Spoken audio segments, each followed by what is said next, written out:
राम राम राम राम राम राम राम राम राम नारायण नारायण। संबंध। पूर्व श्लोक में भगवान ने यह कहा कि मुझे कोई भी नहीं जानता, तो भगवान को न जानने में मुख्य कारण क्या है? इसका उत्तर आगे के 27वें श्लोक में देते हैं। इच्छा द्वेष समुत्थेन द्वन्द्व मोहेन भारत सर्वभूतानि सम्मोहम् सर्गे यान्ति परन्तप। हे भरतवंश में उत्पन्न परंतप, इच्छा और द्वेष से यानी राग और द्वेष से उत्पन्न होने वाले द्वंद्व मोह से मोहित संपूर्ण प्राणी संसार में मूढ़ता को अर्थात जन्म मरण को प्राप्त हो रहे हैं। व्याख्या। इच्छा द्वेष समुत्थेन द्वंद्व मोहेन भारत सर्वभूतानि सम्मोहम् सर्गे यान्ति परन्तप। इच्छा और द्वेष से द्वंद्व मोह पैदा होता है, जिससे मोहित होकर प्राणी भगवान से बिल्कुल विमुख हो जाते हैं और विमुख होने से बार बार संसार में जन्म लेते हैं।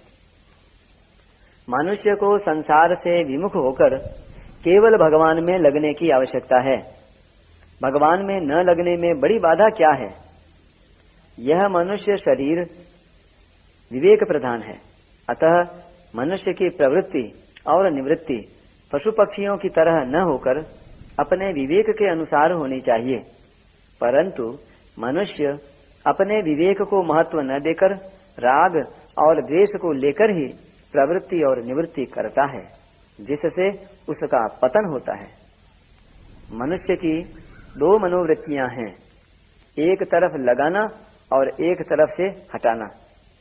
मनुष्य को परमात्मा में तो अपनी वृत्ति लगानी है और संसार से अपनी वृत्ति हटानी है, अर्थात परमात्मा से तो प्रेम करना है और संसार से वैराग्य करना है।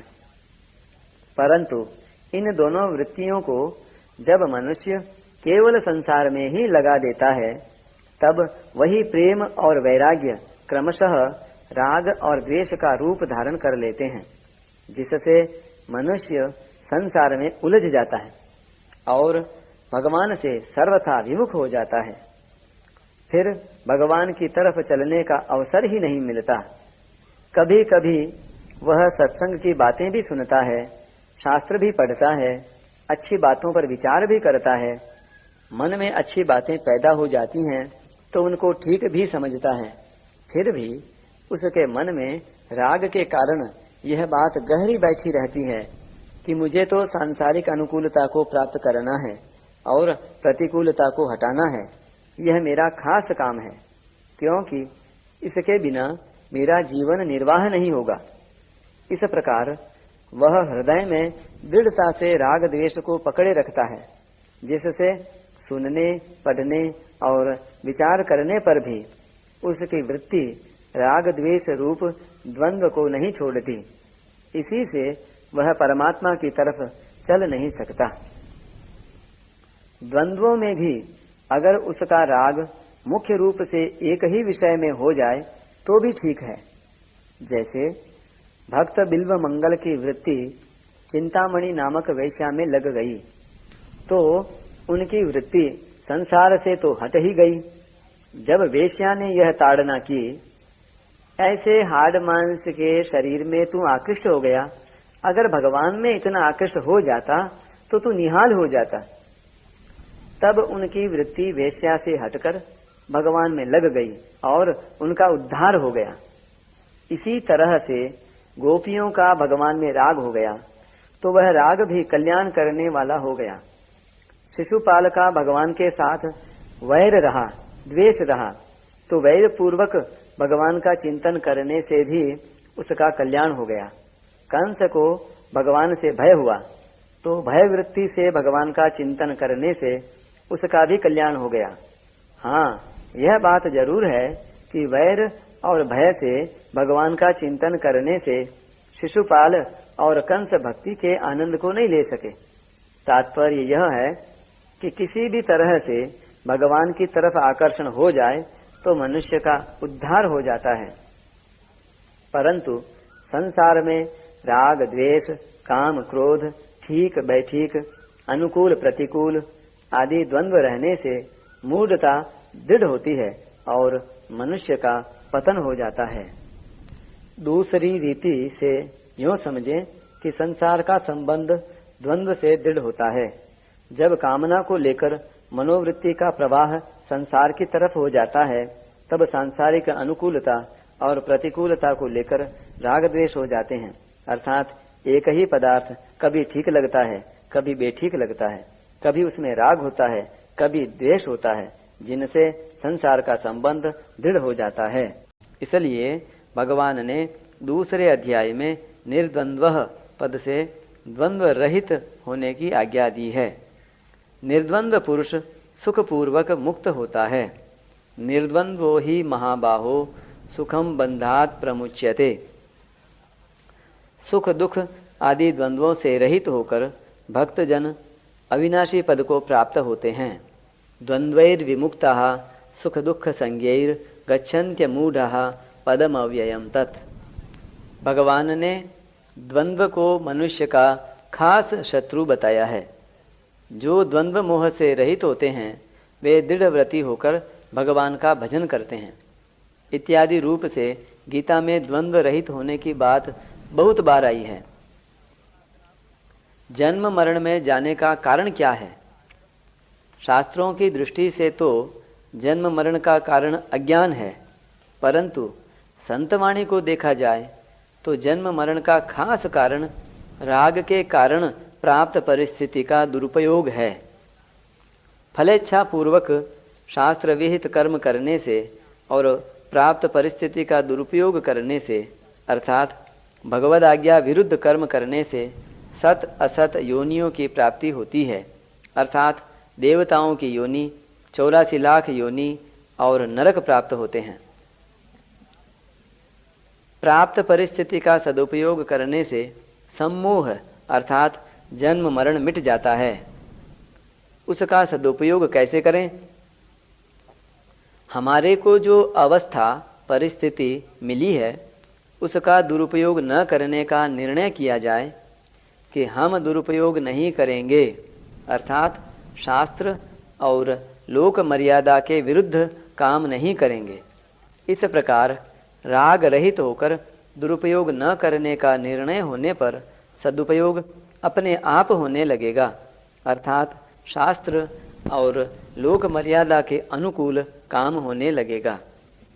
जब सदुपयोग होने लगेगा तो उसका हमें अभिमान नहीं होगा, कारण कि हमने तो दुरुपयोग न करने का विचार किया है, सदुपयोग करने का विचार तो हमने किया ही नहीं, फिर करने का अभिमान कैसे? इससे तो कर्तृत्व अभिमान का त्याग हो जाएगा। जब हमने सदुपयोग किया ही नहीं तो उसका फल भी हम कैसे चाहेंगे, क्योंकि सदुपयोग तो हुआ है, किया नहीं। अतः इससे फलेच्छा का त्याग हो जाएगा। कर्तृत्व अभिमान और फलेच्छा का त्याग होने से, अर्थात बंधन का अभाव होने से मुक्ति स्वतः सिद्ध है। प्रायः साधकों में यह बात गहराई से बैठी हुई है कि साधन भजन जप ध्यान आदि करने का विभाग अलग है और सांसारिक काम धंधा करने का विभाग अलग है। इन दो विभागों के कारण साधक भजन ध्यान आदि को तो बढ़ावा देते हैं, पर सांसारिक काम धंधा करते हुए राग द्वेष काम क्रोध आदि की तरफ ध्यान नहीं देते। प्रत्युत ऐसी दृढ़ भावना बना लेते हैं कि काम धंधा करते हुए तो राग द्वेष होते ही हैं, ये मिटने वाले थोड़े ही हैं। इस भावना से बड़ा भारी अनर्थ यह होता है कि साधक के राग द्वेष बने रहते हैं, जिससे उसके साधन में जल्दी उन्नति नहीं होती। वास्तव में साधक चाहे पारमार्थिक कार्य करे चाहे सांसारिक कार्य करे, उसके अंतःकरण में राग द्वेष नहीं रहने चाहिए। पारमार्थिक और सांसारिक क्रियाओं में भेद होने पर भी साधक के भाव में भेद नहीं होना चाहिए, अर्थात पारमार्थिक और सांसारिक दोनों क्रियाएं करते समय साधक का भाव एक ही रहना चाहिए कि मैं साधक हूं और मुझे भगवत प्राप्ति करनी है। इस प्रकार क्रिया भेद तो रहेगा ही और रहना भी चाहिए, पर भाव भेद नहीं रहेगा। भाव भेद न रहने से, अर्थात एक भगवत प्राप्ति का ही भाव रहने से, एक भगवत प्राप्ति का ही उद्देश्य रहने से पारमार्थिक और सांसारिक दोनों ही क्रियाएं साधन बन जाएंगी। परिशिष्ट भाव। यद्यपि संसार बंधन का मूल कारण अज्ञान है, तथापि अज्ञान की अपेक्षा भी मनुष्य राग द्वेष रूप द्वंद्व से संसार में ज्यादा फंसता है। किसी देश, काल, वस्तु, व्यक्ति, परिस्थिति आदि को अपने सुख दुख का कारण मानने से राग द्वेष पैदा होते हैं।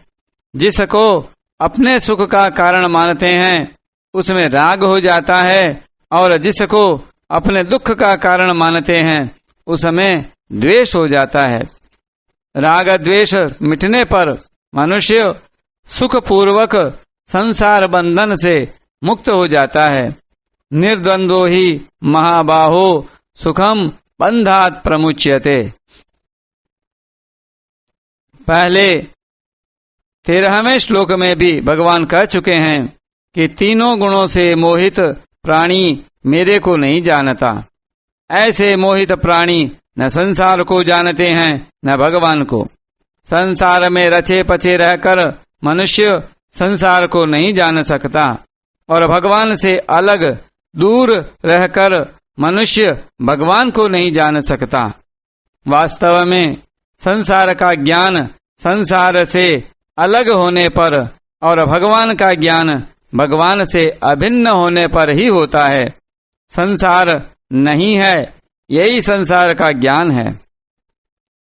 वास्तव में जो है ही नहीं, रहता ही नहीं, उसका ज्ञान कैसा? संसार है ऐसा मानना ही अज्ञान है।